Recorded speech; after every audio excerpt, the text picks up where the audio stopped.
Bien, es de bien nacidos ser agradecidos y lo primero que tengo que hacer es agradecer a la doctora Trinidad Nogales el haberme invitado a este foro, que en realidad el agradecido soy yo porque es un honor estar aquí, nada menos que en la capital presentando es verdad que un humilde yacimiento, una villa. Ahora veremos las dimensiones de la misma, que no es tan humilde, como bien decía ella. Pero estar aquí con todos ustedes y además que hayan venido colegas de tanto renombre, pues estoy verdaderamente abrumado. Espero no ser muy... no defraudar. El yacimiento en sí no defrauda. Yo, como le decía a mis colegas, me he dedicado únicamente a retirar la tierra que había encima. Lo demás, quiero que se hagan una idea esperemos que se puedan hacer una idea de cuál es la riqueza de este yacimiento. Sin más preámbulos, si no les parece mal, comenzaremos y tengo que decirles, evidentemente, nosotros estamos en la submeseta sur, en el centro de la península ibérica, a 18 kilómetros de la bella ciudad de Cuenca. Alguien me encontré antes por Mérida y me dijo que conocía Cuenca y no conocía la villa. Pues siempre es un buen momento para volver, para ver Cuenca, para ver esta ciudad y su entorno. Y la Villa Romana de Noeda forma parte de un buen conjunto de yacimientos arqueológicos de cronología romana, tanto alto imperial como del tardo romana, bajo imperial, que salpican toda la geografía del entorno castellano-manchego. Pero si nos centramos más en nuestro ámbito territorial, nosotros estamos ahí, en el centro de la península ibérica, y la Villa Romana de Noeda apareció, como bien ha dicho Trini, en el 2005. Fue un descubrimiento que, como un ciclón, como una piedra que caía en un estanque, generó una gran onda expansiva, pero la Villa de Noeda es conocida desde muy antiguo. De hecho, si se fijan ahí, lo que tenemos es un mapa de 1415. Ese mapa de 1415 está marcando cada uno de los municipios que hay en este entorno. Yo no sé si el ratón se ve. Ahí está Cuenca como capital conventual, como capital de la diócesis de Cuenca. Y ahí arriba lo que tenemos es el Villar de la Villa. Además, el Villar de la Villa, en ese latín maravilloso. Y es que les tengo que indicar que la villa de Noeda se encuentra dentro del municipio del Villar de Domingo García. Don Domingo García fue uno de los obispos de Cuenca y yo antes comentaba que teníamos una multiplicidad de gentes que pasaron por nuestro entorno conquense. Y es que tras la conquista cristiana, en 1177, las tierras de todo el entorno de Cuenca, y ahí estaba la tierra del Villar Domingo García, pasaron al rey. Y el rey luego, como en muchos otros casos, lo donó a la catedral y lo donó al obispo. Entonces, el Villar de la Villa pasó a llamarse el Villar de Domingo García a partir de 1450. Por tanto, es muy sugerente ese mapa que en el Palacio de Cristal encontramos hace unos años y que ya nos indicaba la presencia de este posible yacimiento o que le llamasen así. También en esos famosos mapas y planos de 1879, donde los historiadores y demás recorrían, decían que cerca de Noales, cerca de Chillarón, en Noeda, en un sitio llamado la Cuesta de los Herreros, y es que los topónimos son siempre muy acertados. Esos topónimos que se ponían consultando a los que mejor conocían la tierra, que eran los agricultores que la trabajaban, le llamaban la Cuesta de los Herreros, precisamente porque estaba lleno de escorias y se supone que allí había habido una gran fragua. Pero además hablan de esa muralla de más de 100 metros de longitud que sin duda, antes de la tracción mecánica que llevó a la agricultura a afectar a una buena parte de los yacimientos, se veía con claridad. Y también nos hablaban de lo que ellos denominaban mosaicos superiores, que es cuando encontraban esas teselas sueltas, pero de tamaño ínfimo y en muchos casos de pasta vítrea. Y ahí estamos nosotros en esa zona, que además el arroyo, le llaman el arroyo del Tejar. Ese es ahora mismo la propia parcela, y fíjense, yo antes aludía que esos topónimos son siempre muy elocuentes, muy clarificadores. Les llamo la atención sobre la Cuesta de los Caídos, que está al otro lado de una actual carretera nacional, que en estos momentos lo que tenemos es un paraje agrícola de siembra de cereal, pero que en superficie hemos encontrado gran cantidad de restos óseos de los enterramientos, incluso algunas de las estelas, en este caso del siglo II. Por tanto, es que, bueno, ahora hablaremos, la vila tiene varios momentos de ocupación, y además de una sierva, como ven aquí, una sierva que solo hemos conservado Democratia. Yo me gustaría que se llamase Democratia, porque era un nombre muy común de esas esclavas griegas que traen y las manumiten, las liberan una vez ya que han cumplido su servicio. Bien, ahí es donde tenemos nuestra parcela pública, 4,79 hectáreas de parcela, que es ahora mismo terreno de la Diputación Provincial de Cuenca, y que es donde desde 2005 y 2007 en adelante hemos estado desarrollando las investigaciones.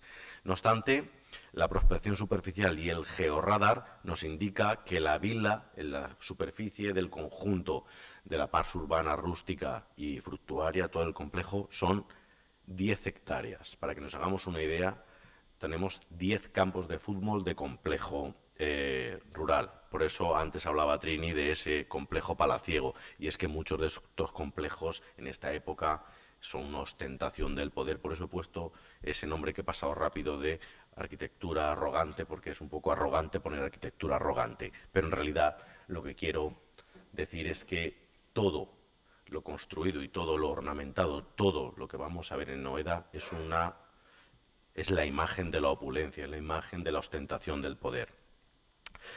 El fundus, el posible territorio de la vila de Noeda, que yo no quiero decir que este praedia, que este territorio, que este fundus sea el único de este propietario, podría tener varios, ocupa más de 50 kilómetros cuadrados, hemos cogido unos límites, evidentemente límites geográficos, con cordilleras montañosas, con ríos, y en ese entorno a la vila, tenemos multitud de asentamientos de manera sincrónica, es decir, coetáneos cronológicamente, que explotan prácticamente todo el terreno circundante, aprovechable desde el punto de vista de la agricultura y la ganadería. Hoy no entraré aquí, pero tenemos también un conocimiento ya profundo de cómo era el modus vivendi, que comían, que cultivaban, cómo lo hacían en las distintas fases, y es verdaderamente maravilloso conocer este modus vivendi de la gente de Noeda. Y es que una cosa que verán ustedes aquí es la ostentación del poder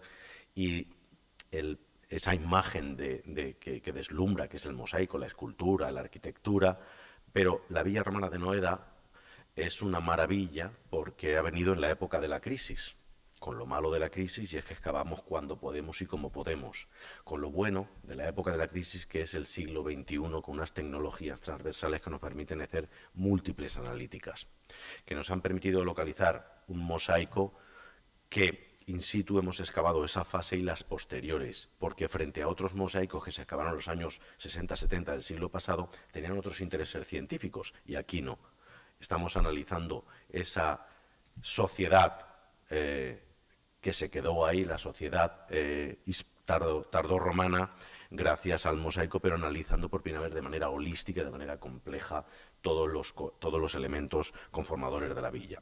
Les decía que además hemos localizado una buena parte de los posibles trazados, que evidentemente, como decían, la principal vía, que era un ramal, que era uno de los ramales de la 31 de Antonino, pasaba en una zona próxima, que en algunos sitios aún queda remarcada, que allá donde la agricultura no se ha afectado, hemos hecho intervenciones sin usarle, incluso hemos sido capaces de documentar las huellas con las dimensiones idóneas que permitían el paso en estos carros. Además, otro elemento significativo que estamos ahora iniciando es un proceso de la cuantificación de costes. La Villa Romana de Noeda se construye con sillares, sillarejos con mampostería y con diversos elementos, incluso tapial y adobe traídos del entorno. Entonces, estamos analizando un estudio de las canteras y, como ven ustedes, las tenemos localizadas todas a una cota superior. Ya lo dijo Antonio Pizzo cuando hizo esos maravillosos estudios en los que es mejor que el pobre burrito vaya cuesta abajo a no ir cuesta arriba cargando con esos sillares o esos carros de mampostería. Bien, pues las canteras, que también hemos iniciado las excavaciones en las mismas, sí que nos aportan una información crucial, y ahora mediante la analítica con el CSIC estamos comprobando de dónde traían esos elementos lapídeos que conformaron parte del complejo tardorromano. Igualmente hemos tenido la inmensa suerte de, bueno, nuestra zona es una zona característica de elementos yesíferos, pero dentro de esos elementos yesíferos tenemos un frente de cal muy relevante que en época histórica siempre ha estado funcionando, y nosotros en ese punto hemos hecho también las analíticas y posiblemente, bueno, y con certeza en la monumentalización de la villa extrajeron de ahí parte de esos elementos conformadores y aglutinadores de los paramentos murarios. Como les decía, es una zona que históricamente esas caleras hechas en el siglo XX, que lo que hacían era ayudar a la agricultura, a la maltrecha agricultura la maltrecha economía de los agricultores, lo que hacían era ayudarles a fomentar o a mantener esa economía autárquica. Como les decía, los frentes localizados nos permiten ver tres componentes distintos que en el estudio microscópico nos han hecho pues averiguar cuál era el punto de extracción. Con eso y con multitud de otros estudios que estamos haciendo sobre la cuantificación de lo que es montar andamios, de la cuantificación de los mármoles que ahora veremos, estamos haciendo esos primeros estudios que quería traer aquí para que simplemente ustedes lo conociesen. De esas 4,75 hectáreas públicas, de esas 10 hectáreas, nosotros desde el 2005 hasta aquí hemos excavado un 5%, 5.000 metros cuadrados, que puede parecer poco, pero insisto, en estas campañas que tenemos con estudiantes de 15 días, de un mes, luego un taller de empleo que desaparecen casi todos, bueno, pues tenemos las circunstancias y hemos excavado unos 5.000 metros, que hasta ahora es una cifra importante. Pero además, ahora con Lázaro Lagóstena, con el profesor de la Universidad de Cádiz, estamos iniciando un proceso de georradar, de estudios de georradar, y si se fijan nos está ayudando a ver, a conformar cómo eran los distintos edificios, los distintos elementos conformadores. En esta imagen que hemos hecho rápida en el tren para que ustedes puedan verla y entenderla un poco mejor, pueden ver ese triclinio en la parte central, la sala cruciforme de 1.000 metros cuadrados que ahora veremos, los estanques monumentales, ese peristilo y algunos otros elementos conformadores del complejo. Insisto que es una cosa muy burda. Por favor, tómenselo como burdo. Estamos ahora mismo con una empresa que tiene filiación con la zona extremeña, porque están en Talavera, que se llaman Balaguat, haciendo el 3D y la reconstrucción virtual e inmersiva, y esperemos que pues en un futuro próximo podamos ver ya cómo eran estos elementos conformadores del complejo. Bien, vamos a ver lo que hasta ahora ya hemos excavado. Iremos increciendo, si no les parece mal. Y la primera parte que tenemos es la terraza superior. En esa terraza superior, donde hemos encontrado unas estructuras muy mal conservadas, la afección del arado, de la agricultura que se llevó a cabo en esta parcela les afectó enormemente, y entonces somos incapaces de adivinar cuál era la morfología de estas estancias. Si bien la precariedad de los restos, los elementos artefactuales asociados, la cerámica y demás, nos hablan de seguramente la pars rústica, es decir, la casa de los trabajadores y o esclavos que conformaban el complejo. Y como pueden ver, la estratigrafía no es muy potente en esta primera terraza, en esa terraza superior septentrional, y el grado de afección del arado es importante. Frente a este punto álgido tenemos en la terraza inferior una concentración de estratos importantes que nos enterraron esa gran estructura que ahora veremos que es el Balneum, un Balneum de 980 metros cuadrados. Quiero que se hagan una idea de las dimensiones y ahora haremos un análisis comparativo con, algunos de los balnea de la península ibérica y es ostensiblemente mayor.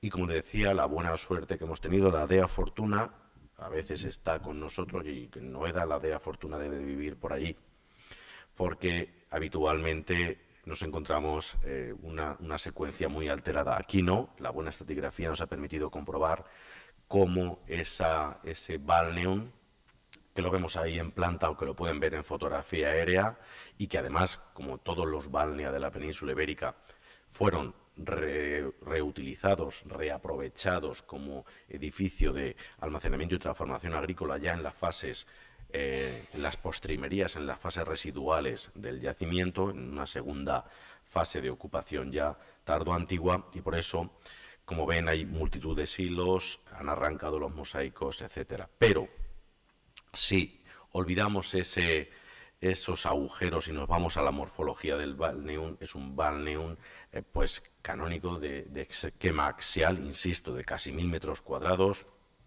con una entrada a modo de nártex, con esas dos plintos que sustentarían las columnas más la curvatura que cierra a norte y a sur.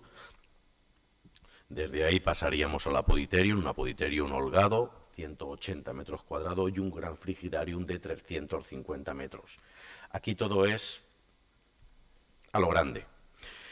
En la parte septentrional, una piscina abierta y un uctorium, una posible sala de masajes, y ya en la parte meridional, la parte baja, en la zona de mayor grado de insolación, pues asistido por varios prefurnian, tepidarium y caldarium. Si nos centramos ahora, vamos a ver esa entrada, una entrada en nártex, como pueden ver ustedes aquí, que viéndola creo que con estas imágenes pueden ser mucho más ilustrativas. Dos columnas que cerrarían el nártex en el exterior, dos columnas que estarían intencionadamente más espaciadas en la parte central para generar esos arcos. Le voy a traer una imagen inédita hasta ahora, que no es otra cosa que un llamamiento a que vengan a visitarnos a Noeda, y es, ahora mismo, nosotros en la universidad no copiamos porque eso es plagio, emulamos e investigamos. Entonces hemos emulado lo que se hizo en Siponto y recibió el premio de la UNESCO a la mejor reconstrucción o lo que llaman la revalorización de esa basílica maravillosa, y una buena parte del Balneum sobre un soporte que no afectaba y que es verdad que es impactante, que algunos de los compañeros ya lo vieron, pero es verdaderamente impresionante cuando estás ahí, te imbuyes y te sientes dentro del propio Balneum. Es una cosa que cuando algunos compañeros de ustedes lo visitaron lo teníamos en stand-by, ahora por fin con la empresa que teníamos la restauración se ha desatascado, es que cuesta mucho estas cosas de las obras. Y en junio, si no pasa nada, podrán visitarnos y podrán ver ya ese Balneum con un elemento expositivo nuevo, y además esperemos que también esté la realidad virtual y realidad aumentada en este momento. Por el día apenas si se ve, y por la noche es verdaderamente espectacular porque recrea incluso todo el entramado, la viguería y demás. Pasaríamos a este frigidarium, desde ahí un frigidarium, insisto, de grandes dimensiones, completamente lleno de mosaicos, como pueden ver ustedes ahí, mosaicos que fueron transformados, alterados, arrancados, mosaicos que no son geométricos, o sea, que no son figurativos, son geométricos, y esto cuando te lo encuentras en un yacimiento ya es una fiesta, encontrar un mosaico geométrico, pero claro, después de haber encontrado el mosaico figurativo, nosotros decíamos, pues vaya, qué pena. Pero en realidad es que estamos muy mal acostumbrados. Sí que encontramos algo muy destacado, y es que, insisto, la buena estratigrafía que nos permitió comprobar el colapso de todo el edificio. Si se fijan ustedes, en este derrumbe de esa exedra pudimos recuperar algunas de las dovelas que conformaban el arco, ese arco que estaría indicando la entrada a ese espacio absidado. Y ahí debajo de las dovelas, pues el mosaico caído, es decir, el mosaico que estaba cubriendo el techo, hemos sido capaces de ir recuperándolo, y como bien se ve, son fragmentos pequeños de 80 por 40, de 60 por 40, pero bueno, tenemos parte del tapiz, del elemento musivo que decoraba el techo. Todo el frigidarium tiene una fábrica de opus sectile, de mármoles, en motivos geométricos, pero en motivos también zoomorfos, antropomorfos y demás, que ahora estamos analizando y que además, una vez hecha la analítica pertinentes, comprobamos que tenemos hasta 29 tipos de mármol.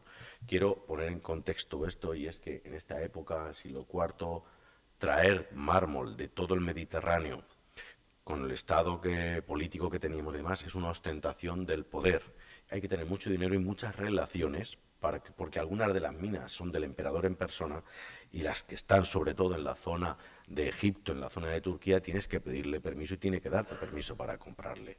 Quiero con ello insistir en la capacidad adquisitiva y seguramente coercitiva que tenía el Dominus de Noeda.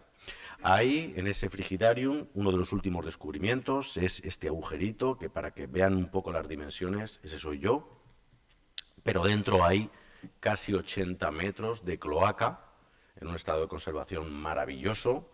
La cloaca, no de aguas sucias, que limpiaba sendas piscinas, sendas natatio, y que nos hemos encontrado ahí pues 6 monedas que ahora mismo están intentando descifrar y que ojalá y nos den el momento final, que sería una absoluta maravilla. Bien, es verdad que estando donde estaban en la canalización de agua, el estado de conservación es bastante precario.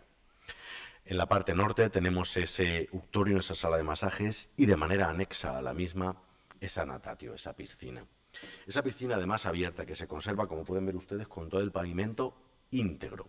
Y es que como están a una cota inferior, 3 escalones como en esta superficie, pues en esa reutilización tardía del balneum, lo que hicieron los nuevos habitantes es, como lo estaban reutilizando como espacio de transformación y almacenamiento agrícola, ir cargados con un saco y con escalones es complicado.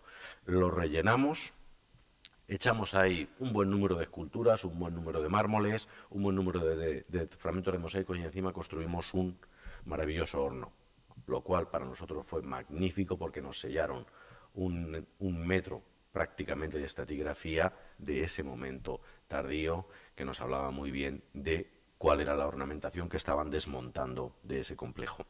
Ahí fuimos capaces de encontrar hasta el propio desagüe, por donde les he dicho que hemos encontrado la cloaca de ese elemento de evacuación de aguas. Y además, otra de las maravillas es que si el suelo está calefactado, las paredes también. Creo que se ve muy bien aquí los clavicóctiles, esos espaciadores que se ven ahí de cerámica, para generar una cámara de aire entre la pared y el revestimiento hecho con, primero, un revestimiento del latericio y luego después de mármol. Por tanto, como les decía, un edificio bien pertrechado, bien construido. Los elementos cálidos, el caldarium asistido por ese tremendo praefurnium que asiste directamente a una sala de más de 100 metros cuadrados, el tepidarium, que aún conserva parte de la suspensura, se nos ha caído abajo esa parte del suelo, pero se ve perfectamente ese sistema de calefacción característico del romano, que ahora le llamamos solo radiante y que antes le llamaban las glorias, pero que no es otro que los que tenían que trabajar, asistir y levantarse para calentar estos grandes espacios. Y este es el balneum de Noeda comparado con algunos de los balnea del imperio, de la parte hispana del imperio. Es emulable, es comparable con la Olmeda o con Milreo Pago de Tejada, un gran edificio que además nos está dando muchas alegrías. Esta gran sala, que es donde ahora mismo estamos excavando, hemos empezado con la intervención arqueológica hace unos años y nos encontramos un gran edificio, como pueden ver ustedes aquí, de 1000 metros cuadrados, de planta cruciforme, con una terminación en octógono en la parte final y de holgadísimas dimensiones. Ahí, la excavación arqueológica, que esta es la que realizamos con los estudiantes, esta es del año pasado, lo que nos está permitiendo es comprobar esa reutilización del espacio. De hecho, la sala octogonal, que no la tenemos aún terminada de excavar, si se fijan en esta parte de aquí, ya atisbaba un horno doméstico de la fase tardía. Como en otra de las esquinas hemos encontrado también un hogar, un sistema de calentamiento fundamental de una vivienda precaria. Y en una esquinita nos hemos encontrado una pequeña necrópolis que ahora está siendo objeto de estudio ya de la fase tardía. Además, si se fijan ustedes, hay en este caso 2 individuos en esa misma tumba, hay 4 tumbas y 10 individuos. Por tanto, ya adivinan que hay algunas con varias utilizaciones. En este caso, como pueden ver ustedes, es una reducción. Este señor que tienes aquí, sus restos son los que hay a los pies, y aquí en posición fetal tenemos este que mira hacia la izquierda y estas son sus piernas y pies y los brazos están en esta posición. A estos señores del siglo V ahora mismo les estamos haciendo de todo. Les hemos analizado si son familia los que están juntos, su ADN, qué comieron, qué enfermedades tuvieron, y parte de los restos los tienen ustedes bien cerquita de aquí, en Évora, y están siendo ahora mismo objeto de, insisto, de estudio muy preliminar. O sea, estamos en la fase preliminar, pero que nos está dando muchas alegrías. Y como pueden ver ahí, el edificio, el colapso del edificio es de libro, es un manual, es un edificio, uno de los muros de arreostramiento y un muro portante y el otro muro portante que caen, y nos genera, atención, una estratigrafía de 2 metros de potencia arqueológica. Por tanto, 1000 metros cuadrados por 2 metros de potencia arqueológica nos iba a llevar un tiempo. Estas son 3 campañas de excavaciones con estudiantes. Esto es lo que hemos avanzado. Se ha avanzado muy poco y bueno, hemos encontrado hasta un pie de bronce, que lo ven aquí muy mal, pero les garantizo, tienen que creer en mí, tengan fe. Es un pie de una escultura de bronce casi de tamaño natural, que si es raro encontrar escultura de piedra de bronce, que es reaprovechable, es mucho más. Y tenemos una feliz noticia, y es que hace poco nos presentamos a una cosa que nadie se presenta, que es el 2% cultural, porque lo utilizamos habitualmente para restaurar pues edificios, palacios, iglesias y demás, y oye, pues la diosa Fortuna nos miró, nos han dado un 2% cultural, y en septiembre empezaremos una excavación ya no solo con los estudiantes, sino prolongada en el tiempo durante un año con 60 personas y 10 arqueólogos, y luego la puesta en valor. Yo confío en que, porque yo esperaba que no iba a ver este edificio, yo excavo en la vida, que por fin lo vamos a poder ver y nos puede dar alguna sorpresa.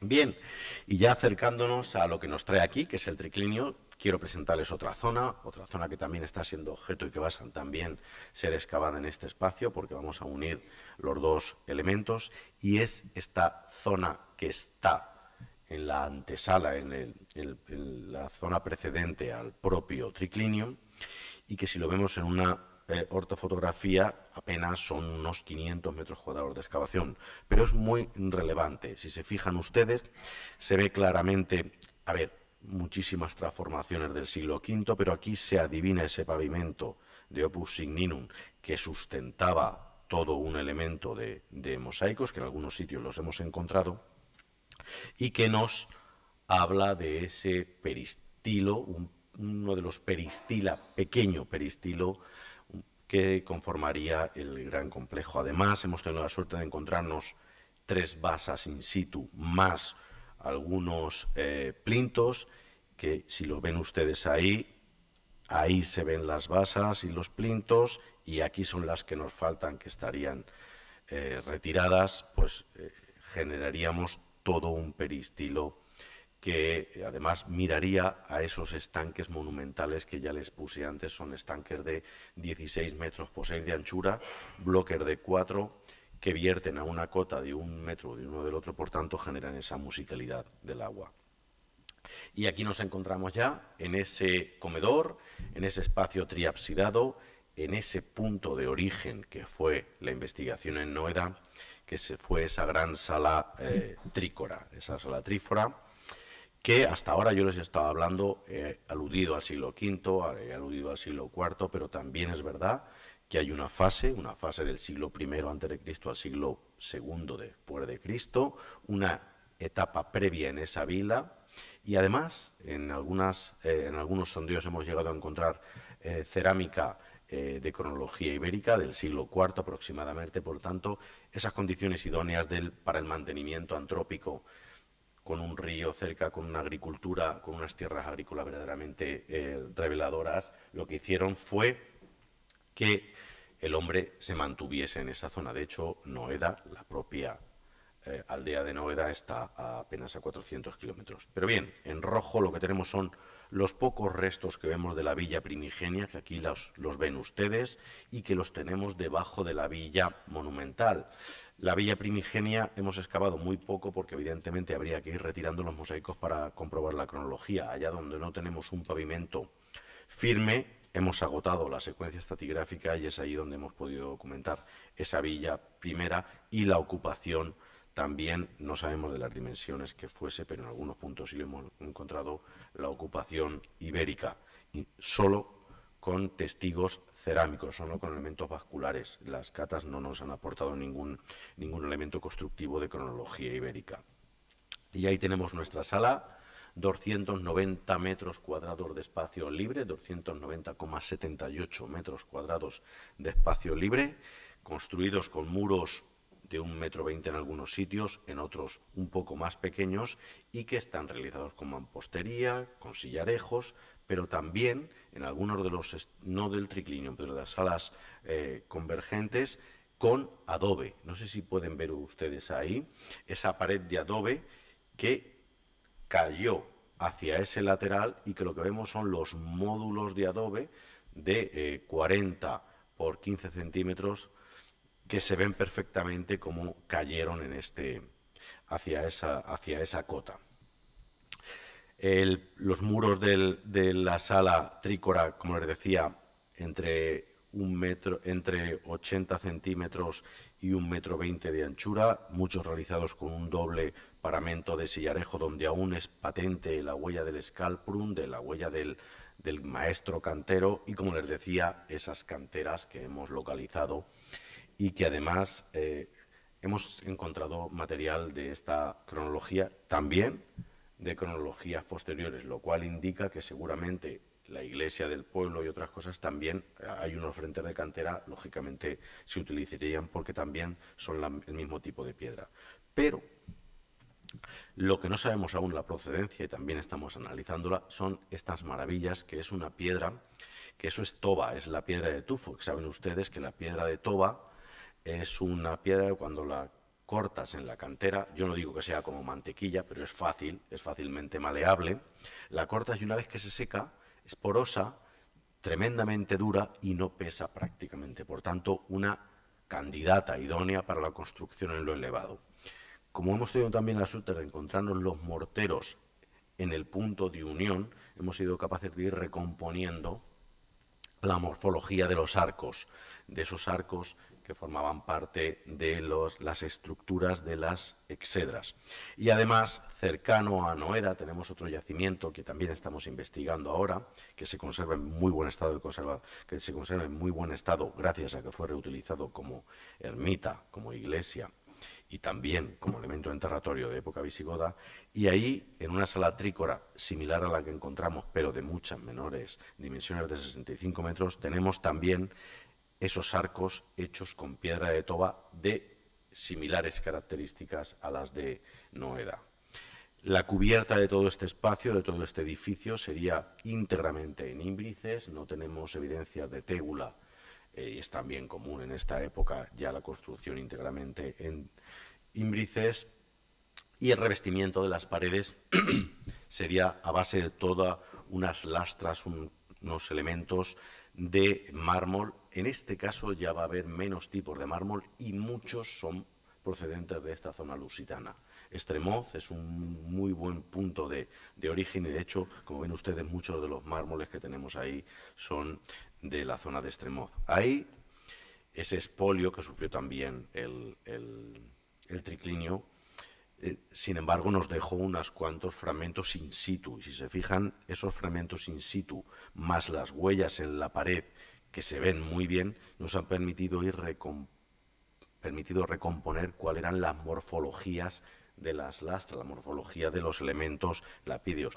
Y además nosotros hemos cogido cada pieza con coordenadas X, Z e Y, hemos sido capaces de contar las 4.427 piezas que se dejaron allí, sabiendo los módulos cómo eran de grandes, ir buscando los fragmentos, y hemos tenido la suerte de hasta encontrar el huello, o sea, la huella de expolio del pico romano cuando desmontaron estos elementos. Y así, ahora si van ustedes a Noeda, van a ver cómo hemos conseguido recomponer mediante anastilosis una pequeña parte, porque se ha calculado que lo que dejaron allí es lo que se les rompió, y apenas tenemos un 32% de las placas que conformaban la decoración. Lo demás lo desmontaron, y por el momento no hemos encontrado, nos encantaría encontrar, como en otro sitio en Quinta de las Longas, unos bien apilados para vender. Por el momento no ha sido así. Estos son los tipos que tenemos en Noeda. Sobre ese tapiz, sobre ese elemento de piedra, tenemos pintura mural, como pueden imaginarse ustedes, en un estado precario de conservación, en un estado en el que, bueno, empezamos ahora a hacer unos estudios de las mismas y a recomponer algunos elementos ornamentales, pero por el momento están resultando más bien esquivos, dada la fragmentación de los elementos.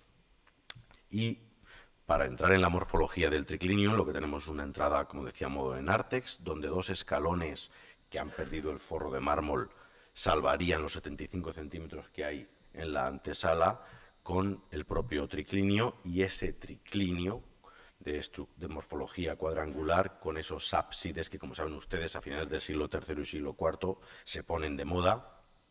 Y es que los lectus rectangulares altoimperiales van dando paso a unos lectus semicirculares, esos estivadia, que lo que hacen es permitir una mayor convivialidad. Allá donde hay muchos más comensales, si estamos en una mesa rectangular, el que esté en este punto y el que esté en este otro, pues tiene que gritar. Si tenemos un semicírculo con una parte central donde vamos a colocar la mesa, se permite la convivialidad. Tenemos muchos elementos de fábrica de piedra, de fábrica perenne, pero el de Noeda sería, sin duda, de este tipo que ven ustedes arriba, un mueble de grandes dimensiones, como tenemos también reflejo en la iconografía, tanto musiva como pictórica en algunos otros elementos. Y además, cuando estudiamos esos mosaicos, vemos que el Dominus, que es rico, invierte mucho dinero, pero también sabe que allá donde va a estar el lectus es necesario invertir menos. Por tanto, siempre donde va a estar este elemento hay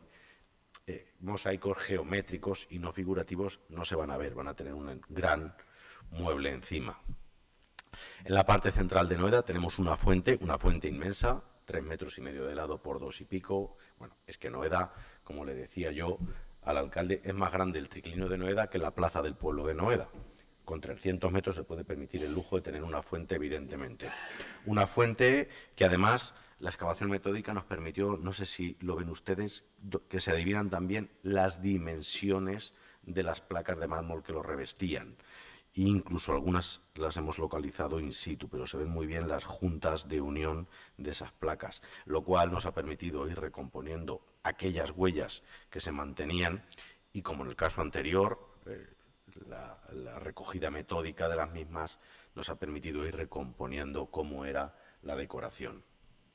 Además, en Noeda nos hemos encontrado, pues esto, un buen número de esculturas, y es que saben ustedes que en toda Hispania, en Quinta de las Longas, en la zona francesa, en la zona madrileña, en multitud de sitios hay un buen número de esculturas. La suma de esculturas de Noeda yo creo que es incluso más grande que la suma de esculturas, de fragmentos escultóricos que tenemos en el resto de Hispania. Nos hemos encontrado desde esculturas del segundo reutilizadas a esculturas de afrodisias maravillosas, como este Dioscuro, esta Venus púdica o este maravilloso Dionisios. En total son casi 500 fragmentos escultóricos que además hemos tenido la suerte de encontrarnos en un punto y en otro. Por tanto, se ve claramente cómo se estaban dentro de ese proceso de expolio, de expolio más o menos organizado, estaban siendo depositadas para su transformación en mármol, para su venta, para lo que fuese. Y ya centrándonos en lo que nos ocupa aquí, ese triclinium, esas son las dimensiones del mismo, 18 metros del lado interno en una parte, casi 14 en otra de las partes, casi 15 en otra de las partes, un edificio bastante holgado, que lo convierten en el segundo salón tríforo más grande de todo el mundo hasta ahora conocido. Nos supera Cercadilla, el Palacio Cordobés, por 75 centímetros cuadrados. Es verdad que cada vez que hablamos con Rafa, el hombre dice, sí, es que el mío es mayor. Digo, ya, pero tú no tenías ni los cimientos. Él no tiene ni los cimientos y nosotros tenemos esto, que es lo que vengo a presentarles a ustedes aquí, que es nuestro tapiz musivo, nuestro mosaico. Vamos a verlo por partes. Esas exedras donde estaban los Estivadia, evidentemente, decoraciones geométricas, no va a ser necesario una visualización permanente, y tanto en la septentrional como en la occidental, pues elementos decorativos. En este caso, un mosaico sobre otro, un cambio de gustos y al tiempo una sobreelevación de casi 10 centímetros, que lo que hace es en esa exedra central, pues donde estaría reservada al Dominus y a sus familiares, jerárquicamente sobreelevarla con un pequeño podium. Un roleo de 1,20 m de anchura con motivos vegetales, hojas de acanto, esquematizadas en muchos de los puntos, y el gran emblema central. El emblema central, saben ustedes que el emblema, o sea, cuando hacemos un mosaico, hacemos el geométrico, y el figurativo, que es más caro, es el emblema, y suele ser una pequeña parte de la sala. Aquí 240 metros cuadrados de elemento figurativo que tiene 167 figuras antropomorfas, zoomorfas, que se abigarran profusamente en 6 paneles de estilo narrativo, independientes entre sí, pero interrelacionados, como ahora voy a intentar demostrar. Para que se hagan una idea, esas figuras, comparado con una persona de 1,75, miden esto. Sí, eso es.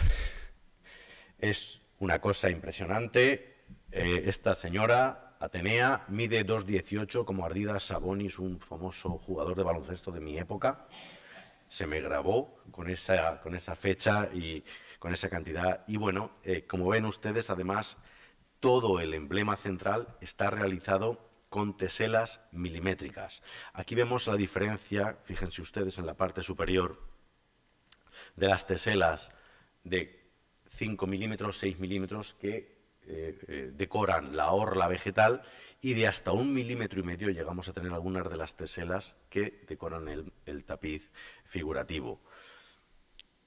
Hemos hecho analítica de todas las piezas. Sabemos que hay de 41 piezas, de 41 tipos de teselas. Hemos hecho la analítica, muchas de oro también, y sabemos que su procedencia es Egipto. La pasta vítrea procede de Egipto, mientras que las canteras, si no pasa nada, en este verano sacaremos la publicación, también proceden muchas del entorno, pero otras proceden de la zona catalana. Nos estamos empezando a conocer de dónde ese Pictur Musivarius va con los botes trasladándolos. Sea como fuere, y yo permítanme que no sea objetivo intencionadamente, esto parece más bien obra pictórica que musivaria, porque si se fijan ustedes, yo a veces veo hasta esas cortinas que se ven en la parte superior izquierda suya, yo las veo transparentes, o lo que sí que está claro es esta teatralidad. Fíjense que todas las figuras, todas están iluminadas desde arriba a la izquierda, por tanto las caras tienen ese brillo en la parte superior, y conforme vamos bajando vamos buscando la gradación con las sombras, con el volumen y demás. Por tanto, una ostentación más de la técnica y de la capacidad de este señor. Y veamos cada una de las escenas, si les parece. Las escenas están divididas, como les decía, vamos a verlas tal y como las vería el visitante de la villa. Esa figura de 14 metros de lado se divide en 3 grupos escénicos, siempre el del medio mayor y uno en perspectiva. Así, tenemos el primero de los mitos, un mito que hay muy pocas representaciones en todo el mundo, hay 6 mitos tres elementos de esta tipología en tapices musivos, y sí que había más en elementos vasculares. Y es Enómao, rey de Olimpia, casado con Estérope, padre de Leucinipo. El oráculo le dijo que el que se casase con su maravillosa hija, con Hipodamía, sería el responsable de su muerte. Por tanto, este monarca, que tenía unas yeguas muy rápidas, lo que hizo fue contratar, como yo no sé si son ustedes del Madrid o del Barça, a Messi o a Ronaldo de la época, que era el auriga de la época, que era Mirtilo, que conducía esa cuadriga. Y el mito cuenta que el rey, el monarca, subía a la princesa Hipodamía a la cuadriga del oponente. Unos dicen que para que se distrajese con su belleza y otros para que pesase más. En cualquier caso, mientras sacrificaba un cordero, dejaba esa ventaja, y cuando daba caza al oponente en la cuadriga, le atravesaba con la lanza, le cortaba la cabeza y las colgaba encima de la puerta de su casa. Ahí tienen ustedes la tabula ansata con esos maravillosos ganchos y las 3 cabezas de los pretendientes, que ahora sí, literalmente, perdieron su cabeza por amor. La perdieron figurada y literalmente, seguramente. Hasta que llegó Pélope, príncipe frigio, hijo de Tíndaro, que además saben que fue durante muchos años amante de Poseidón, porque su padre le había dado de comer a los dioses, y se enamoró de la princesa y la princesa de él. Ambos urdieron una treta, y le propusieron al auriga, a Mirtilo, cambiar los tornos, los pernios de la rueda de la cuadriga de su padre, que son de bronce, por cera de abeja, en ese mismo tono amarillento. En el calor de la carrera, en el calor de esa carrera, se derretiría la cera de abeja, se saldría la rueda, caería la barquilla y perdería la carrera, pero en ningún caso iba a morir en manos de su yerno, porque su hija lo amaba y su yerno también. A cambio de eso, le prometieron la mitad del reino más una noche, acostarse una noche con la princesa. En la siguiente escena se ve eso precisamente, y es la rueda suelta. Ven ustedes cómo está ahí Mirtilo intentando coger, tienen que hacer un ejercicio, ven ahí las 2 piernecitas y la mano asistiéndose a las riendas, y es el propio Enómao, estaría ahí, esa es la imagen del rey, del monarca, pero el oráculo sí que se cumplió, las riendas se enrollaron al cuello y finalmente murió. Junto a esa cuadriga, diversos ministri circensis están intentando sujetar a esas yeguas. Si continuamos la narración hacia la derecha, lo que tenemos es una escena donde ahora vamos a ver la cuadriga vencedora, y tienen ahí nada más y nada menos que a Pélope, ya con la palma de la victoria en la mano, con la fusta, exactamente el mismo personaje que hemos visto al principio, siendo abrazado por Hipodamía, la princesa, que a su vez es asistida por una sierva, estas niñas jóvenes que son siempre características del siglo III, todos rubios, todos los siervos son niños rubios y guapos, y la cuadriga tirada, pues el auriga en este caso es Eros, con un par de narices.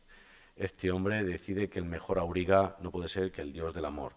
Y además aquí pues también diversos ministri circensis, entre ellos este maravilloso Sparsor, que es el que insuflaba aire, daba aire a los caballos de su propia boca.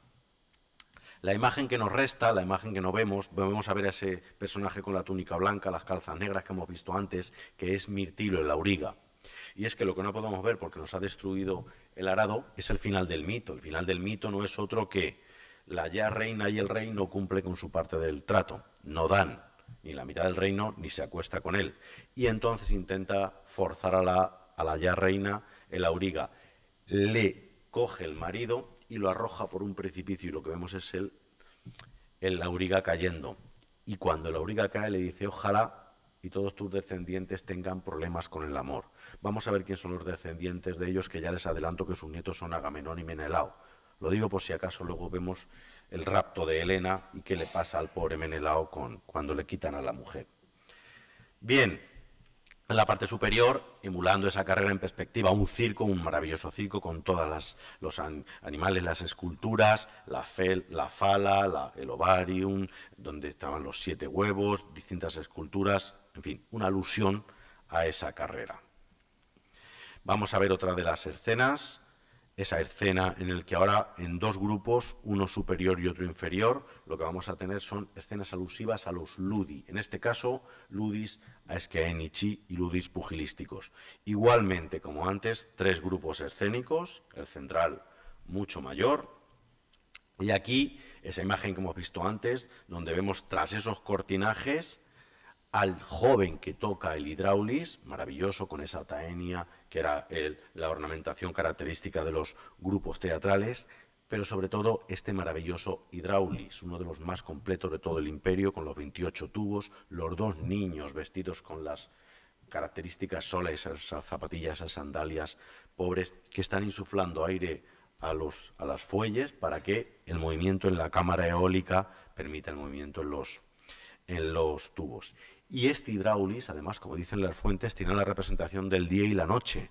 Aquí lo que tenemos parece un caracol, en realidad es un sol, y aquí parece un señor con cuernos, es la luna. Es el día y la noche que nos decían las 2 figuritas de 20 centímetros que las fuentes nos hablan y que, oye, aquí se encontraron. Aquí los tenemos en Noeda.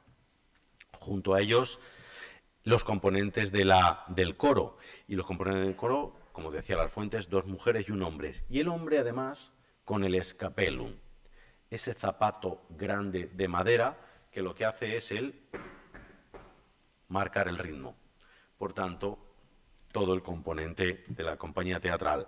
El propio pantomimo, que es una maravilla, con la peluca, la máscara, se ve muy mal, pero tienen que creerme también, las teselas, en vez de estar en manera horizontal y vertical, están indicando el giro y están en un esfuerzo indicando ese giro de la túnica, o esta otra maravilla, el joven que toca la cítara, la lira, que incluso sí se ve muy bien la insinuación del volumen de su muslo debajo de la pierna, que tampoco es habitual en estos tapices músicos encontrar este grado de detalle. Junto a ellos, varios componentes de esa pantomima o este otro pantomimo que toca el doble aulos.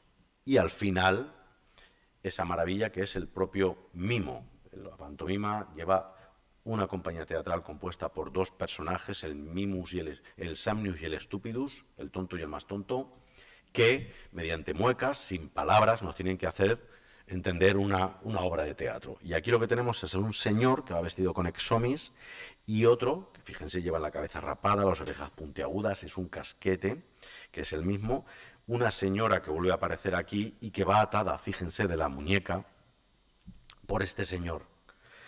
Y todo ante un niño que llora. Pero claro, el epígrafe que tenemos en la parte superior nos habla claramente de esa obra teatral. Mimur celotepi nunti.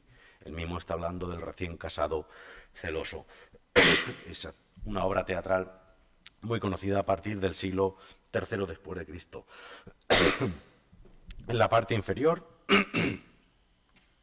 en una sucesión arquitectónica de arcos rectos y escarzanos, 2 púgiles a punto de comenzar en la batalla, un músico que toca la bucina, una dómina en un triclin y una stibum, está observando, cubierto el pelo, el orator, que lleva la palma de la victoria, para el ganador de esa competición pugilística o esa competición de máscaras grotescas. Perdón. Otra maravilla. Llegamos a la siguiente escena.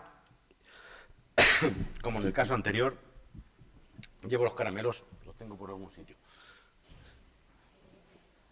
Han ido a por agua, perfecto. Voy a intentar no ahogarme hasta el final. ¿Les estoy mareando mucho? ¿Me estoy alargando? Vale. Pues muchas gracias. Esta escena, como les decía, 2 grupos escénicos, uno inferior y otro superior.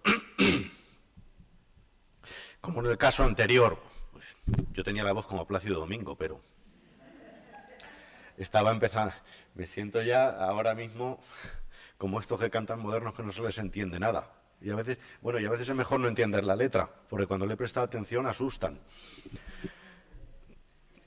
Gracias.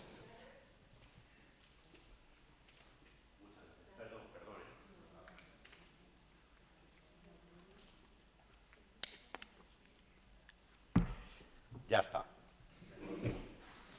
Está otra vez aquí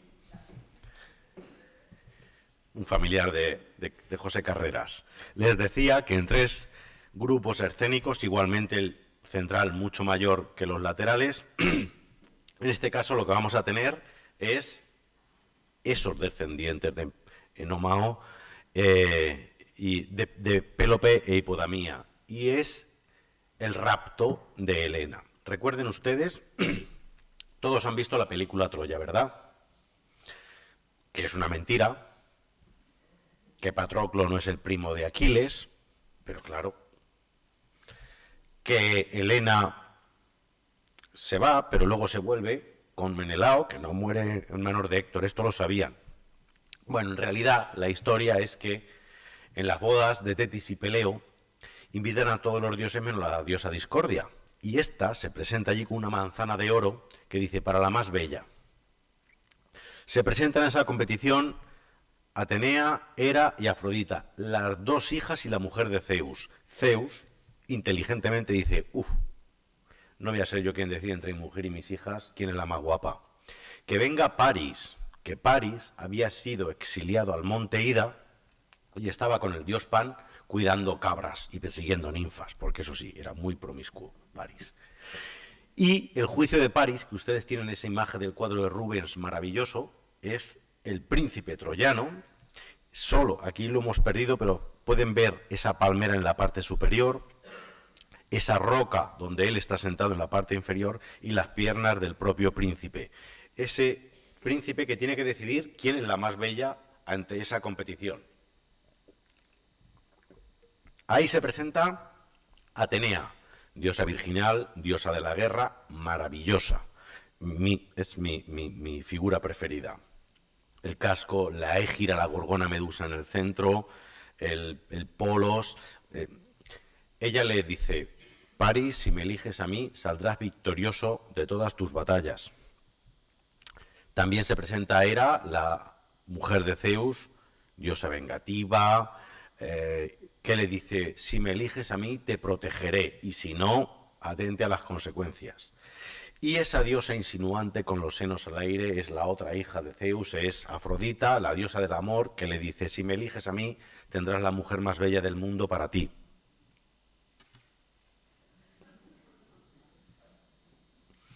La manzana de oro se la traslada a Hermes, que se la da a Afrodita. Pasa el tiempo, él no ve que llegue esa señora hasta que se va en un viaje de amistad a Esparta, y allí en Esparta dice, pues esta será, porque guapa, me la llevo. Por tanto, la siguiente escena, lo que se ve en 2 grupos, que además los 2 grupos lo que hacen es dividir temporalmente los 4 meses de navegación entre las costas troyanas, las costas entre Esparta y las costas troyanas, lo que se ven son a esos personajes donde 3 doncellas están protegiendo a esa reina espartana que fíjense cómo la coge de la muñeca, la está robando, la está secuestrando.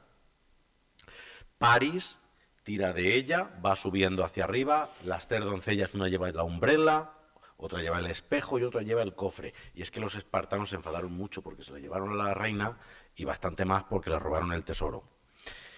Y Eros, de nuevo, es el que le conduce y les indica suban a un barco donde hay 2 marineros frigios que están izando las velas, y al otro lado, los otros 2 marineros lo que hacen es ya arriarlas con las mismas 3 doncellas que van protegiendo a Helena y a Paris. Pero fíjense ahí que las manos ya están entrelazadas. Cuando ya desciendes del barco, 4 meses de navegación, eso, unen mucho, exacto. Y llegan finalmente a esas maravillosas murallas troyanas que se ven ahí, fragmentadas, y donde los habitantes de Troya están festejando que llega la nueva princesa junto a Paris. En la parte superior, 3 grupos escénicos, igualmente.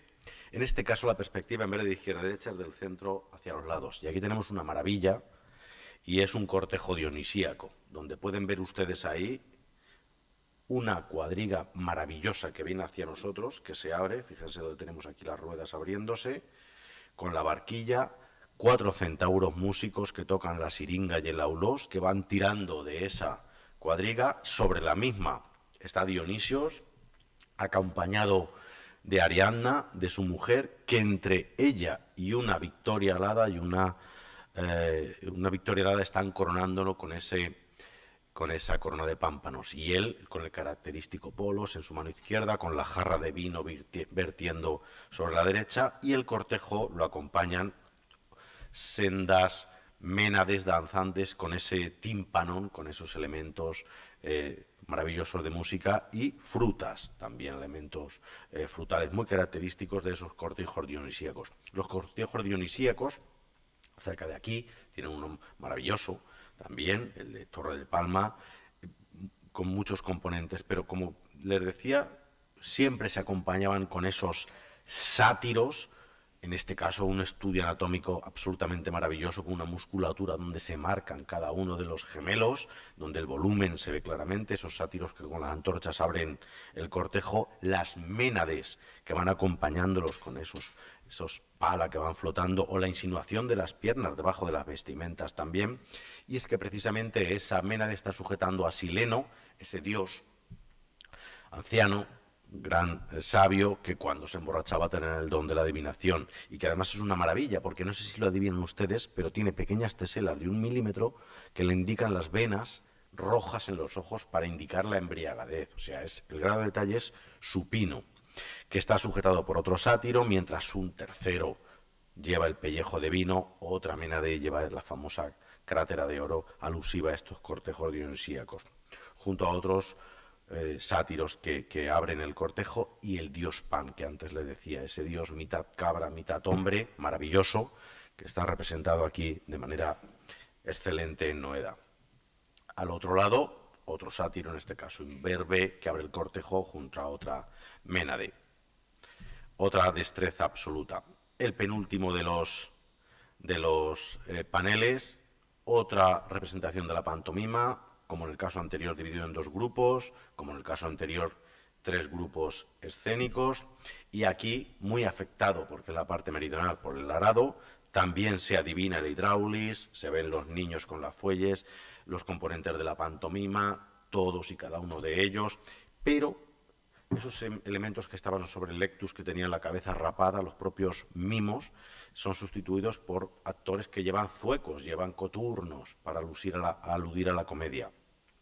Y recuerden ustedes aquellos 2 púgiles a punto de iniciar la competición de boxeo, pues aquí lo que tenemos son 2 púgiles donde en la parte inferior uno, miren, ha levantado el brazo, ha ganado, y al otro le sale la sangre del testero, indicando claramente que ha perdido el combate. Los 3 mismos personajes, la domina, el que toca la bucina, el músico de la bucina y el orator, están en esta parte, y frente a esa competición de máscaras grotescas, lo que tenemos es un atleta que ha ganado, que lleva el cirrus característico, y otro que ha perdido y está sentado en el suelo lamentándose. Ahí, recuerden ustedes, lo que tenemos en la parte central, el último de los paneles, en torno a esa fuente, en torno a un elemento acuático, pues lo que tenemos son escenas alusivas a estos elementos acuáticos. Nereidas sobre tritones, tenemos también erotes sobre delfines, gaviotas con peces, pescadores que llevan grandes anguilas u otros peces que van colgando. También tenemos una propia barca y un pescador que se lanza con un tridente sobre un pulpo, uno que va completamente con un cesto lleno de peces, o otros componentes como estos pescadores. En cualquier caso, y para no quemarles mucho, que me he pasado ya 15 minutos, estoy viendo, creo, dentro de mi subjetividad, y espero que les haya podido convencer, el mosaico de Noeda, por sus componentes, por sus características técnicas, por su calidad, es como mínimo comparable con el cosmológico de Mérida. como mínimo. En cualquier caso, les invito por favor a que vengan a vernos. Es una absoluta maravilla, es un elemento muy resaltante y quedo a su disposición por si tienen alguna pregunta y soy capaz de responderles. Gracias.